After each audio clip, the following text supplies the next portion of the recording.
할렐루야. 예, 어제나 오늘이나 또 우리를 한결같이 변함없이 우리를 사랑해 주시고 보호해 주시는 우리 주님을 향하여 할렐루야 찬양대에서 귀한 찬양을 올렸습니다. 우리 주님께서 영광 중에 받아주신 줄로 믿습니다. 네, 찬양의 가사처럼 우리가 늘 주님의 그 은혜와 그 사랑을 잊지 않고 늘 감사하고 그 은혜에 보답함으로 더 큰 하나님의 나라의 복을 누리며 살아가는 우리 모두가 되기를 주의 이름으로 축원합니다. 이 시간 우리 역사가 한번 복음을 나누시다. 주님을 더욱 사랑합시다.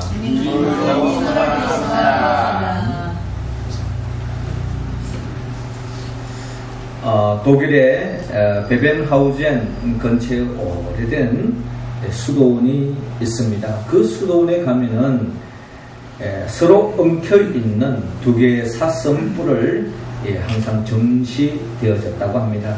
그래서 이 수도원에 방문하는 사람들은 이 사슴뿔이 무슨 의미를 가지고 있는지, 무슨 뜻으로 이 수도원 입구에 이걸 전시해놨는지 궁금해했습니다. 그럴 때마다 이 수도원 원장님이 그렇게 설명을 하는 것입니다.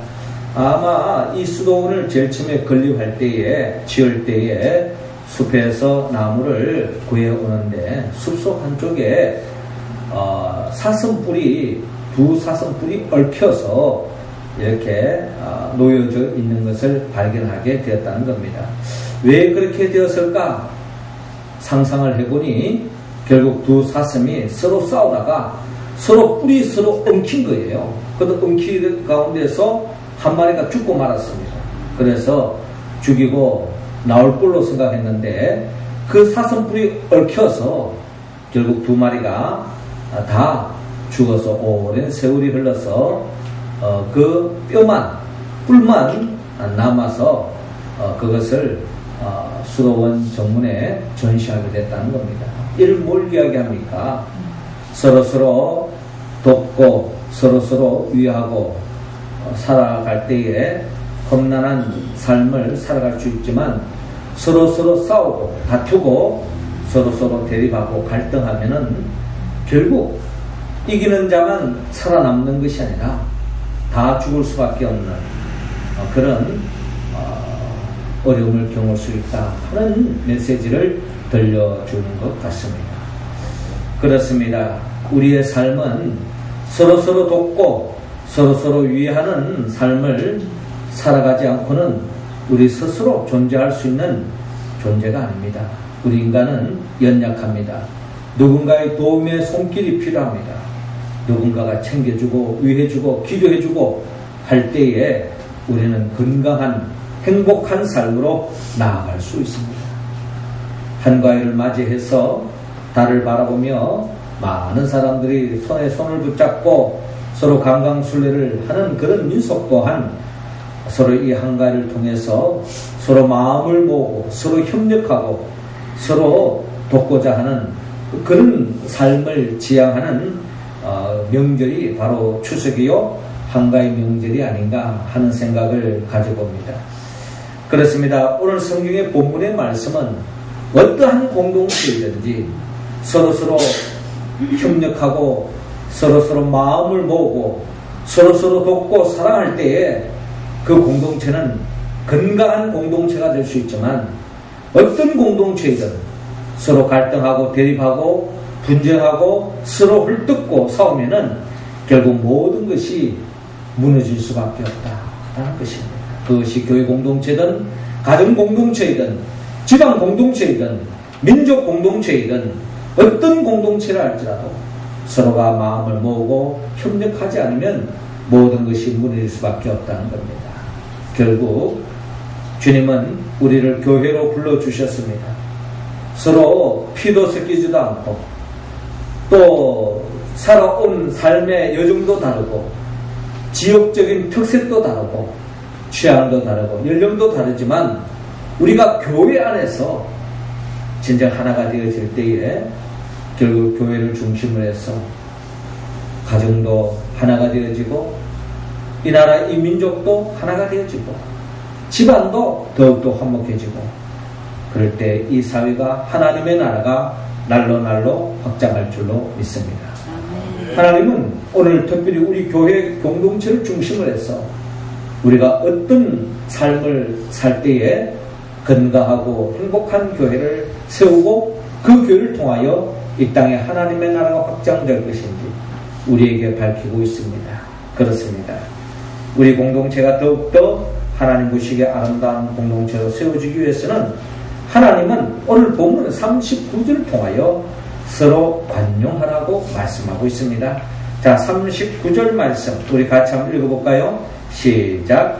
예수께서 이르시되 금하지 말라. 내 이름을 의탁하여 능한 일을 행하고 적시로 나를 비방할 자가 없느니라. 아멘. 자, 오늘 성경 본문 38절은 이렇게 시작하고 있습니다. 요한이 예수께 여짜오되 선생님, 우리를 따르지 않는 어떤 자가 주의 이름으로 귀신을 내쫓는 것을 우리가 보고 우리를 따르지 아니함으로 거만하였나이다 라고 예수님께 보고하고 있습니다. 그렇습니다. 제자들은 배와 그물을 버려두고 처자식을 버려두고 주님의 그 복음의 말씀을 쫓아 주님을 쫓아가고 있습니다. 주님이 이 땅에 왕국을 세우면 그게 뭔가 한 자리 할 것을 기대하고 주님을 쫓아가는 거예요.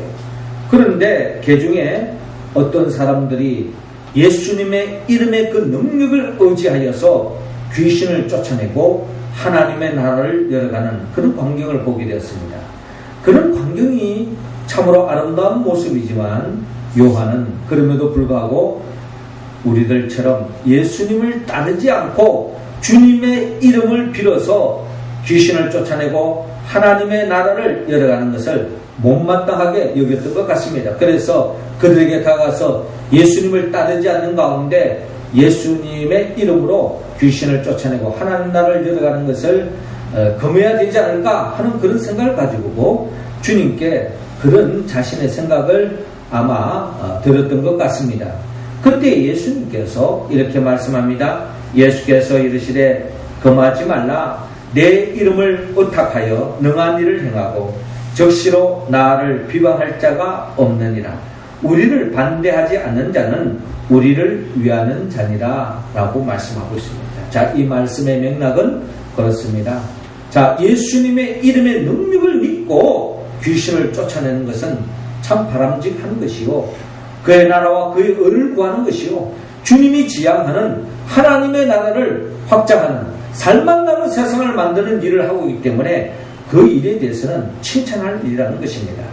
그런데 요한이 생각하는 것처럼 주님을 따르지 않고 제자들처럼 주님을 가까이에서 따르지 않는다고 해서 그것을 금할 필요는 없다.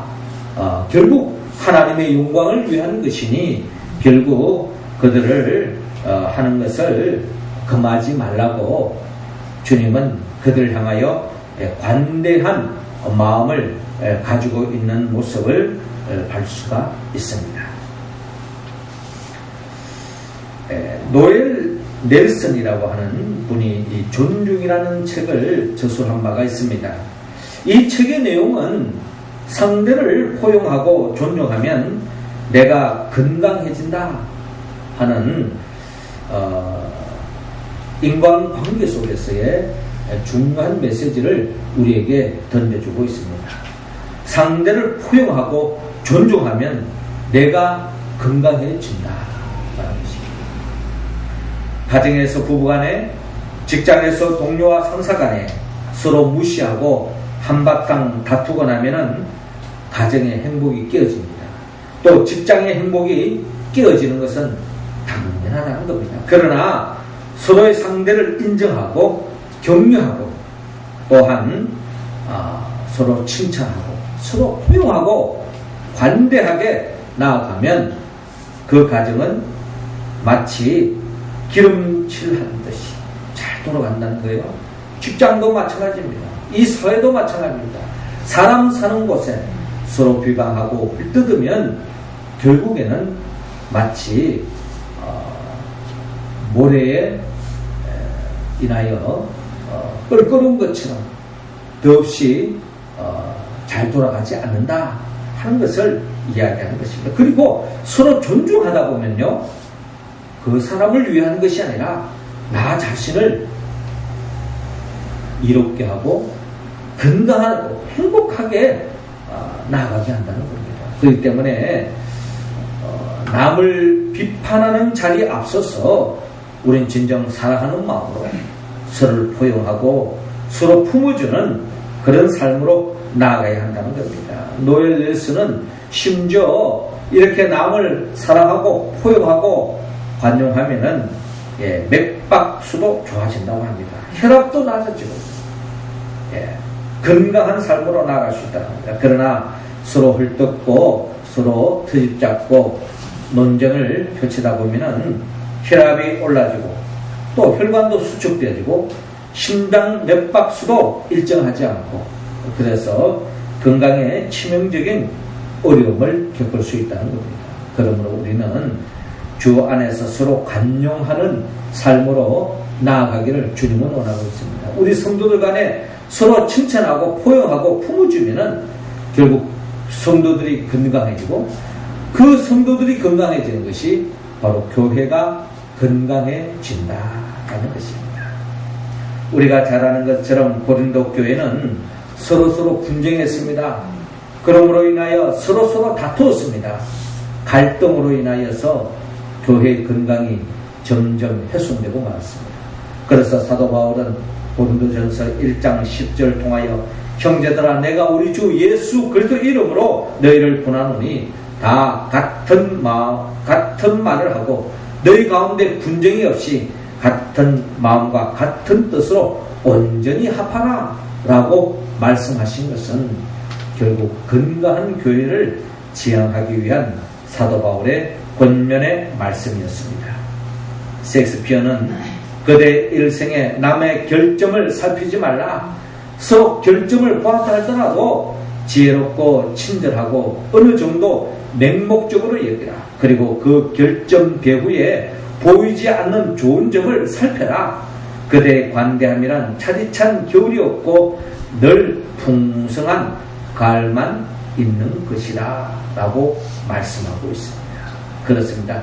결점을 찾고 흑점을 찾고 거기에 대해서 좋지 않는 것만 계속 찾다 보면 우리의 삶이 삭막한 살벌한 그리고 냉혹한 겨울과 같은 인생을 살아갈 수밖에 없다는 겁니다.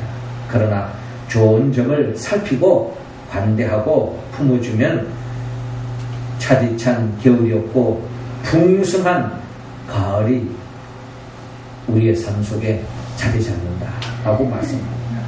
우리 모두가 주님의 말씀처럼 내 입장에서 맞지 않는다고 해서 그것에 분노하거나 그것을 탓하거나 또한 비판하기보다는 포용하고 품어줌으로 인하여 주님이 주시는 그 풍성한 삶을 살아가는 우리 모두가 되기를 주님으로 축원합니다. 이어서 두 번째로 서로 배려하라고 말씀하고 있습니다. 자, 41절 우리 할렐루야 찬양대원들 읽어주시기 바랍니다. 시작. 누구든지 너희가 그리스도에게 속한 자라 하여 물을 한 그릇이라도 주면 내가 진실로 너희에게 이르노니 그가 결코 상을 들지 않으리라. 아멘. 자, 이어지는 본문 41절을 보니까 누구든지 너희가 그리스도에게 속한 자라 하여 물 한 그릇이라도 주면 내가 진실로 너희에게 이르노니 그가 결코 상을 잃지 않으리라 라고 말씀합니다. 자, 주님의 이름을 빌어서 귀신을 쫓아내는 하나님의 일을 하는 사람을 그것을 대해서 관대한 마음을 갖는 마음과 함께 주의 이름으로 죄를 감당하는 사람들을 향하여 물 한 그릇이라도 대접하면 주님께서 결코 상을 잃지 않겠다라고 말씀합니다.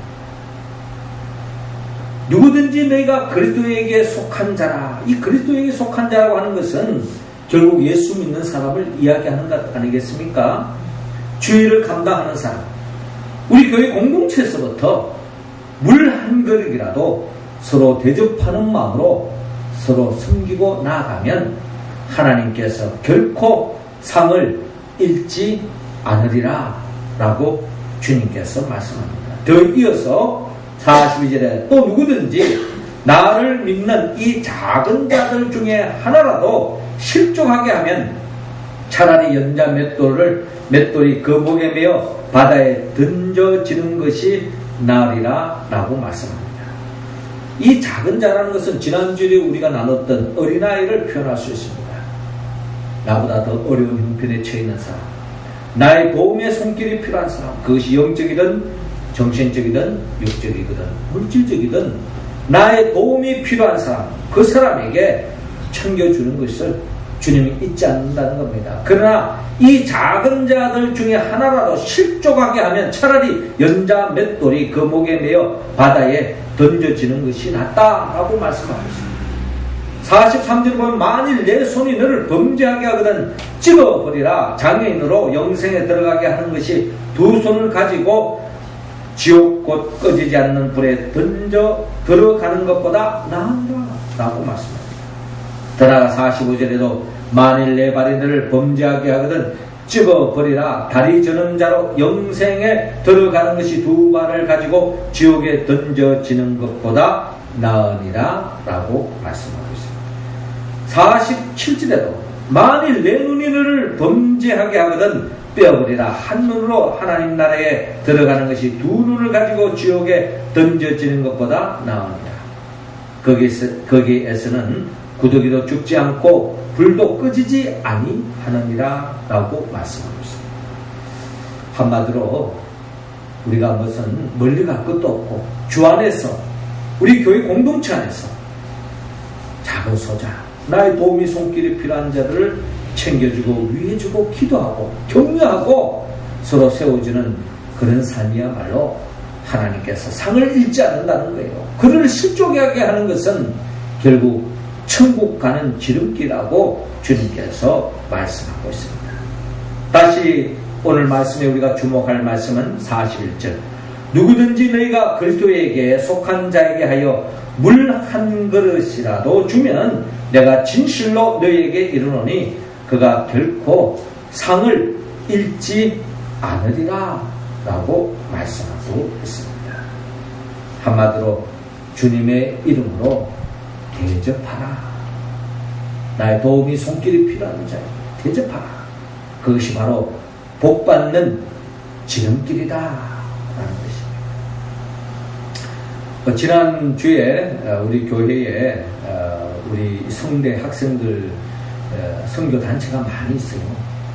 그 단체들 중에 또 우리 교회에 와서 기도하는 단체도 많이 있는데 한번 제가 그 기도하는 단체에 제가 한번 열심히 학생 때에 신앙으로 기도로 그 학과를 전도화시키기 위해서 그 학과별로 기도하는 팀들도 많고 또 선교단체를 통해서 기도하는 팀, 또 믿음 생활하는 팀 많은데 참으로 마침 그 한 팀을 지난 금요일날 이렇게 만나서 이렇게 제가 믿음 생활 잘 하고 격려하는 차원에서 제가 점심을 대접을 하게 되었습니다. 그래서 그 친구들을 데리고 우리 동네에서 제일로 맛있는 집, 제일로 맛집을 갔습니다. 그 가서 이제 식사를 뭘 먹겠느냐고, 그 가면 이제 또 종류가 또 다양하고 맛있는 음식을 하기 때문에 제가 그 친구들을 데려가서 주문하게 됐어요.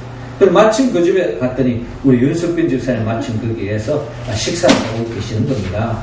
그래서 식사를 하고 계셔서 인사를 드리고 우리 성대 학생들, 우리 교회에서 기도하는 청년들인데 인사를 이렇게 하고 했는데 식사를 주문하고 식사를 하려고 하는데 우리 윤 집사님이 먼저 식사를 하고 나가시면서 우리 식사비를 다 이렇게 내고 가신 거예요. 하나님께서 마침 제게 돈을 미리 주셔서 오늘 우리 청년들을 섬기라고 이렇게 하나님 주신 것 같다고 하면서 이렇게 했는데 참 저도 참 행복했지만 그 청년들이 더 행복해하는 것 같더라고요. 예. 그래서 참 제 마음속에 참 우리 윤 집사님이 하나님 앞에 큰 복을 받겠구나 하는 그런 생각을 가지게 되었습니다. 얻어먹는 사람, 대접받는 사람은 받아서 복받은 것이고, 대접하는 것은 주님께서도 대접받기보다는 대접하라고 했는데, 대접하고 싶어도 또 물질이 없으면 할 수 없는 거 아니겠습니까? 마침 우리 윤지사님에게 하나님께서 넉넉하게 물질의 복을 허락하여 주셔서 마침 지갑을 안 두고 뭐 어떡합니까? 대접하고 싶으면 할 수 없는 거예요. 하나님의 은혜인 줄로 믿습니다. 그렇습니다. 누구든지 너희가 그리스도에게 속한 자라 하여 물 한 그릇이라도 주면 내가 진실로 너에게 이르노니 그가 결코 상을 잃지 않으리라 라고 주님께서 말씀하고 있습니다. 추석이 되면 우리가 하늘에 하나님이 창조하신 보름달을 이렇게 보게 되어집니다. 보름달을 볼 때마다, 저는 달을 볼 때마다 참 느끼는 하나님의 메시지가 있어요. 특별히 꽉 찬 이 보름달, 1년에 가장 크게 보여지는 이 보름달을 보면은 우리의 삶이 이처럼 뭔가 꽉 찬 그런 느낌이 드는 그런 삶의 자리가 있어요. 때로는 호주머니에 돈이 꽉 차 있으면요, 뿌듯할 때가 있어요. 또 때로는 돈은 꽉 찼지만 뭔가 내 마음속에 기쁨이 없을 수도 있습니다. 그러나 때로는 기쁨이 꽉 차서 내 삶에, 내 심령에 행복감이 꽉 찰 때가 있어요. 그럴 땐 모든 사람들이 다 이쁘 보이고 모든 사람들이 다 좋아 보이고 이 세상이 다 아름답게 보이는 그럴 때가 있습니다. 마치 꽉 찬 보름달과 같은 그런 마음의 상태가 있다는 겁니다. 그런데 여러분, 그럴 때만 있는 게 아니죠. 우리 인생은 때로는 소생달과 같은 그런 심령이 있을 때가 있습니다. 뭔가 허전하고, 뭔가 텅 빈 것 같고, 뭔가 자신감이 없고, 뭔가 행복이 없고, 내 마음엔 사랑이라고는 메말라져 있는, 때로는 호주머니에 그냥 동전도 없는 그런 삶의 자리가 있을 수도 있는 겁니다. 그런데 여러분, 우리의 삶은 늘 초생달만 같은 자리만 있는 것이 아닙니다. 우리가 잘 아는 것처럼 초생달이 영원히 초생달입니까? 초생달이 시간이 지나면 여러분 금음달이 되어지고, 또 그러다가 상륜달이 되어지고, 그러다가 어느덧 보름달이 되어지는 겁니다. 그런데 보름달도 영원히 보름달로 존재하는 것이 아닙니다. 시간이 지나면요, 어느덧 하연달이 되어지고, 또 초생달로, 금음달로 이어지는 것이 달의 모습 아닙니까? 그리고 본다면 우리 인생도 마찬가지입니다.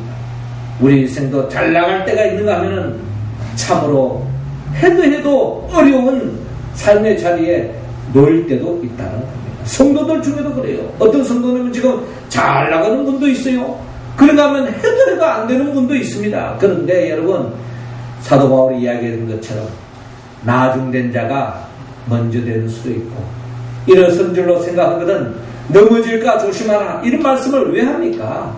우리의 삶은 언제 어느 순간에 어떻게 바뀔 줄 모르는 것이 우리의 삶이에요. 어제까지 그렇게도 건강했던 사람이 한순간에 건강을 잃을 수 있고요, 그렇게도 건강에 어려움을 겪었던 사람이 한순간에 다 나음을 입을 수가 있습니다. 그거는 우리의 육체적인 부분만은 아닙니다. 영적으로도 마찬가지다. 그렇게 믿음 좋았던 사람이 한순간에 시험에 빠지는 수가 있고, 그렇게 바닥을 기었던 믿음의 자가 한순간에 성령 받고 믿음 충만하여서 어떠한 환경도 이겨내고 주 안에서 감사와 기쁨과 행복이 넘치는 삶으로 바뀔 수 있는 것이 우리의 삶의 모습이라는 거예요. 성도들 중에서 어떤 분은 보름달 같은 분도 있고, 어떤 분은 초생달 같은 분도 있다는 겁니다. 그런데 문제는 그것이 영원히 변치 않는 모습이 아니라 바뀔 수도 있다는 겁니다. 그렇기 때문에 내가 뭔가 있을 때 어느 사람을 잘 챙기고 위하면요,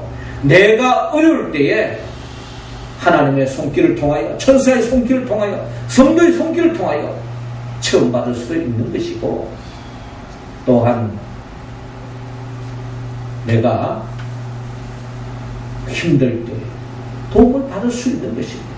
그렇기 때문에 우리는 서로 잘 나갈 때에, 내가 뭔가 여유 있을 때, 내가 뭔가 도와줄 수 있을 때에 서로 베풀고 나누고 서로 배려하는 그런 우리의 심령이 다 되어야 될 줄로 믿습니다. 누구든지 너희가 그리스도에게 속한 자라 하여 물 한 그릇이라도 주면 내가 진실로 너희에게 이르노니 그가 결코 상을 잃지 않으리라. 저는 우리 교인들요, 하나님이 엄청 축복하실 거예요. 왜냐하면 우리 교회는 부자 교회도 아니거든요. 큰 교회도 아니거든요. 뭐 그냥 의리의리한 교회도 아닙니다. 목사님이 뭐 이름만 대도 세상 사람들이 다 알아주는 그런 목사도 아니잖아요. 어디 보면 작은 목사, 작은 교회, 어디 보면 작은 규모의 우리 교회이지만 여러분들이 주님의 이름으로 교회를 숨기고 나아갈 때에 하나님은 결코 잊지 않으시고 여러분들의 삶 속에 내 상대가 아니면 여러분들의 자녀 후손에 이르기까지 하나님이 큰 복으로 채워주실 줄로 여러분 믿으시기 바랍니다. 아멘. 너희가 그리스도에게 속한 자에게 물 한 그릇이라도 주면 내가 진실로 너희에게 이르노니 그가 결코 상을 잃지 않으리라. 여러분 기억하시고 하나님이 챙겨주시는 그 복을 받았을 때에 그 우리는 뭔가 여러분들이 해야 될 때에 내가 명륜절개를 섬기고 또 명륜절개를 위해서 내가 봉사하고 헌신하는 그 결실이구나 하는 고백이 저와 여러분들의 고백이 되기를 주의 이름으로 축원합니다. 네. 마지막 세 번째로 하나님은 우리 교회가 더없이 건강하고 행복한 교회로 나아가기 위해서 서로 화목하라고 말합니다. 50절 말씀 우리 같이 한번 읽겠습니다. 시작. 소금은 좋은 것이로되 만일 소금이 그 맛을 잃으면 무엇으로 이를 짜게 하리요. 너희 속에 소금을 두고 서로 화목하라 하시리라. 아멘. 오늘 본문 마지막 절 50절을 보니까 소금은 좋은 것이로되 만일 소금이 그 맛을 잃으면 무엇으로 이를 짜게 하리요. 너희 속에 소금을 두고 서로 화목하라 라고 말씀하고 있습니다. 주님은 오늘 이 시간 우리에게 소금에 대해서 말씀하는데 사실 이 소금은 우리 음식에 맛을 내게 합니다. 문제는 너무 소금을 많이 넣어서 건강을 해치는 경우도 있지만 그러나 이 소금이 뭔가 비밀이 있는 것 같아요. 이 젊은 사람들 이 음식을 보면요 다 거기다 짭니다. 짜요. 그런데 여기에 중독성이 있는 거예요. 싱거우면 못 먹겠다는 거예요. 건강에 안 좋은데 그런데 많은 제품들이 짜게 나옵니다. 그 이유는 뭐냐? 짜고 달게 해야 손이 자꾸 간다는 거예요. 그 중독성을 가지고 있습니다. 우리는 적절하게 먹어야 되겠죠. 그러나 이 소금을 만약에 하나도 치지 않는다면 여러분 곰탕에 소금이 들어가지 않다, 김치에 소금을 넣지 않았다, 여러분 그 맛은 아마 상상이 안 됩니다. 계란을 쪄가지고 소금을 찍어 먹지 않으면은 아마 한마디로 텁텁할 거예요. 사이다 먹지 않고 뭐 계란 먹는 어떤 그런 심정인 겁니다. 이처럼 소금은 우리에게 맛을 더해줍니다. 소금이 적절할 때에 우리의 맛을 더 더해주는 거죠. 그런데 이 소금이 그 맛을 잃으면 무엇으로 짜게 하냐는 거예요. 너희 속에 소금을 두고 서로 화목하라. 그래서 주님은 우리를 이 세상에 소금으로 불러주었습니다. 마태복음 5장 13절에 보면 너희는 세상의 소금이라고 말씀하셨어요. 그 소금의 의미가 뭐냐? 오늘 50절의 의미를 보면 그 소금이 뭐냐? 서로 화목하라. 마태복음 5장 9절에 보면 화평케 하는 자는 복이 있나니 저희가 하나님의 아들이라 일컬음을 받을 것이라 라고 말했습니다. 우리 그리스도인이 정체성, 우리 하나님의 자녀로서 우리가 이 세상에서 우리의 삶은 어떤 삶이 되어야 되느냐?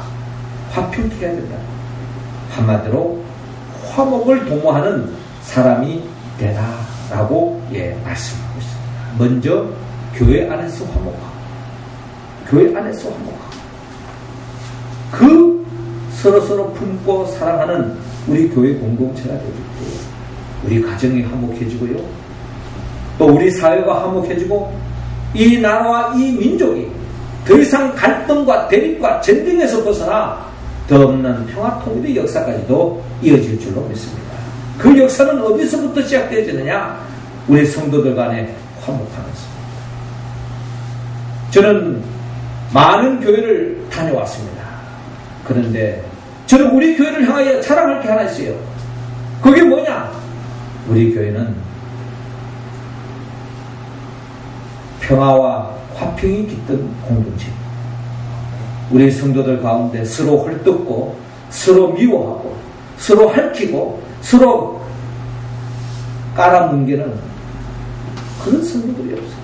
다 마치 들판에 풀을 뜯는 소처럼, 양처럼 평화로운 공동체가, 저는 우리 명륜절교라고 저는 그렇게 믿습니다.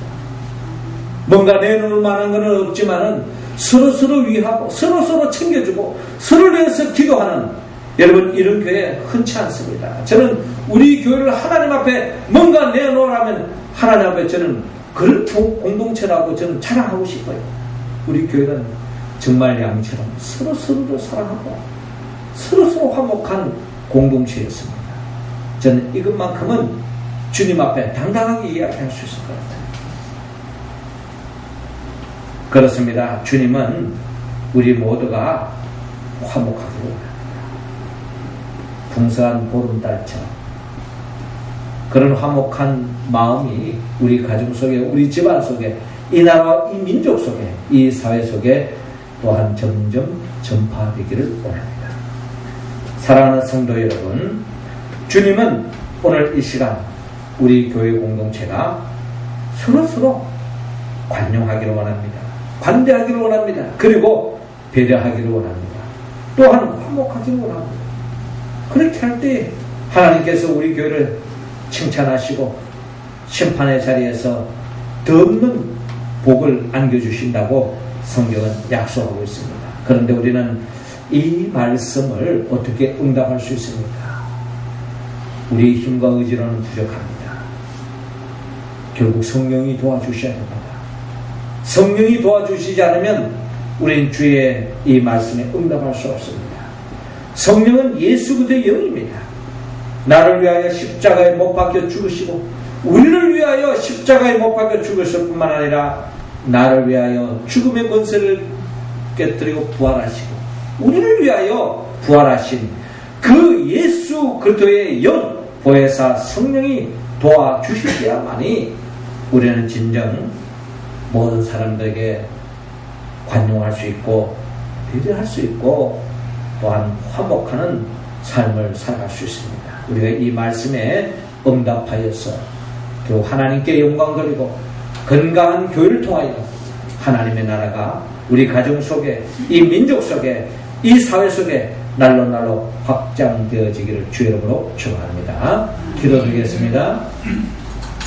하늘에 계신 우리 아버지, 이 시간 우리에게 성령의 기름을 부어주시고 성령 충만함으로 우리 모두가 관용하고 배려하고 화목함으로 하나님의 나라의 출발이 되게 하시고 하나님의 나라를 완성하는 교회가 되게 하여 주시옵소서. 예수님의 이름으로 기도합나이다. 아멘.